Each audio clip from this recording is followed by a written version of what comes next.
What's going on? Thanks for tuning back in. Oh man, what a day! What a day! What a day! A lot of driving this week for me for the start of the new week.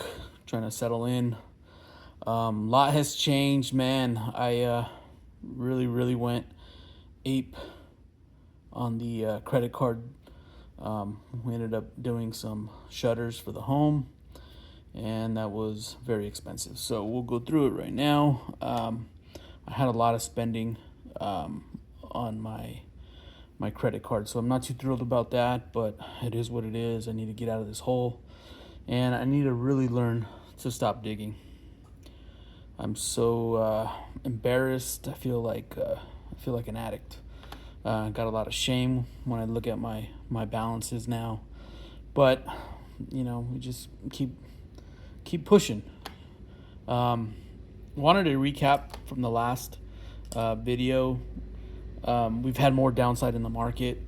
The last video I had S&P at 5767, and now it's down over 600 points. So we're sitting at 5158 now for the S&P.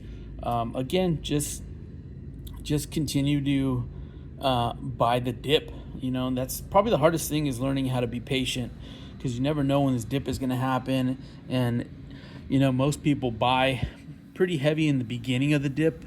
It freaks them out, and that's one of 3 steps down. So we're gonna scrounge to find money, find whatever I can sell to lower my debt overall, and then maybe have some money to invest in.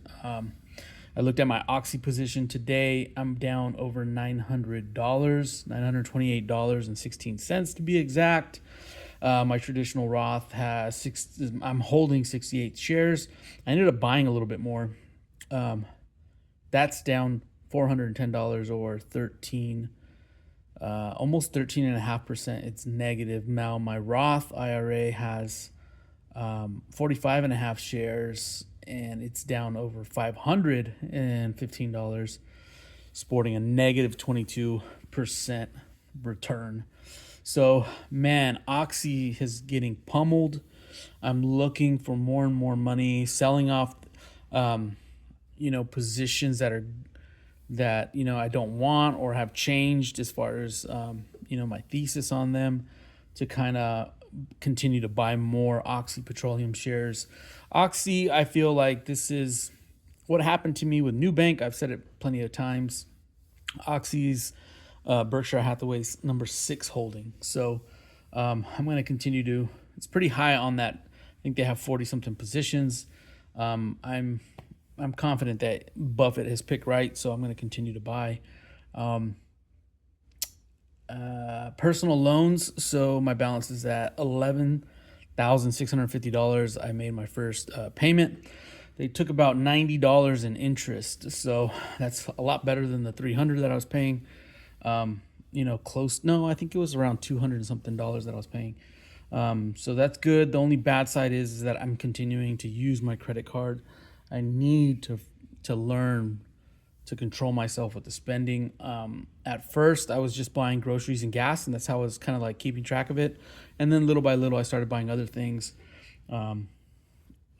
Nothing fancy. I think the biggest purchase was the shutters for the home. So, I mean, it is what it is. I just need to stop spending. When will I learn to stop digging? That's part of the process, I guess. Since my last video, I'm over my sickness. I'm still working. I still haven't heard back on my reimbursement check for the car repair. So we're gonna see what happens with that. A-Mark Precious Metals, I was looking at, had a drop down to $20. That was about 2 weeks ago. It got down to $20.60. I mean, if you were buying, congratulations, you're already up $4 on every share. Hopefully you bought a lot.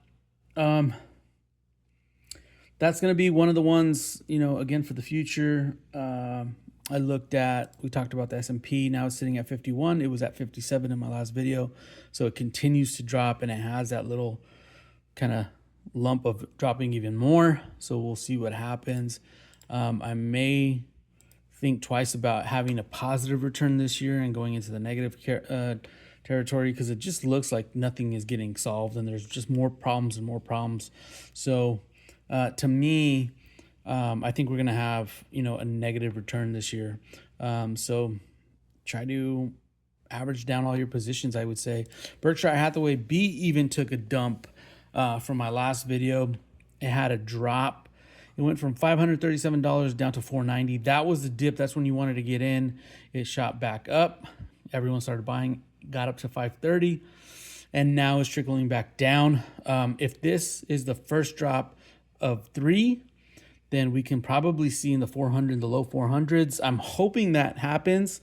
I may do something wild and sell at a loss just to put everything in Berkshire Hathaway B.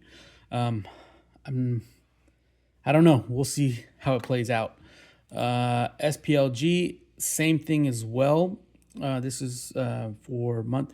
We recorded a couple weeks back. It was at 66, 63, dropped down to 59. Then it went down to 58.41, and now it's trickling back down.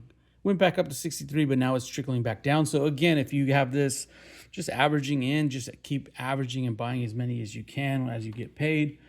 It should pay off, sometime next year, hopefully, or if not sooner. Everything else is just, it's a really bad time for me personally, just because all my money's going to debt, and then any little money I have, I buy stock with. And that's, pretty much it. These bigger expenses that are happening, these are life, we got to buy groceries. Groceries are still expensive. I don't know what the hell, Trumpets is talking about price of eggs, price of gas and all this stuff. Got down to $1.90 for gas. I can't find anything anywhere about that, especially here in California where, we haven't seen anything under $4 in the last several years. So I was paying as much as $5 per gallon. Now it's trickled back down to like the $4.80, $4.60 area. Price of eggs still high. Groceries still cost me a lot. I had bought 3 bags at Trader Joe's and it was like $178. Kind of crazy. Other than that, just kind of hanging out, trying to soak as much information as I can. Talk to as many people as I can, what they're doing in this time. I feel like everyone's just quiet now. As the market has gone down, there's no more videos about buy this is going to be the next blow up and this and that. All clickbait videos. I don't really see a whole lot of people. If you guys know anyone who kind of shares in real terms, real life, their portfolio and how they're managing it, shoot me those in the comment, please. I would love to see new content. I was watching the Cyclical Investor, who is now charging people per video for his trades. This is wild. Like, to me, it's wild. Like, the business of telling people what to do, but not showing them, charging them to see your portfolio, when I can see people who manage hundreds of billions of dollars for free through 13F filings. To me, it's just wild. But, obviously he's got to make his money. He's learning how to tap in to a new income source. So good for him. I stopped watching the Patreon channels because the Patreon was just completely the YouTube channel. I didn't see any difference really. He made 3 different tiers. Obviously you got to pay more to see more. And to me, it's starting to turn into a gimmick. Obviously, if you're making videos and you want to grow your channel, you're making a bunch of videos and you get burnt out fast. And then plus, once people start off saying, I want to help everyone. But then, the amount of work it takes to edit videos and do all this stuff, then they're looking for something in return. And then that's where I kind of die off and I stop watching their videos. But if anyone knows anyone who's like a working class investor, people who have a 9-to-5 job, living almost paycheck to paycheck and investing, that's who I want to see. I don't want to hear anyone about this is the next stock that's going to blow up.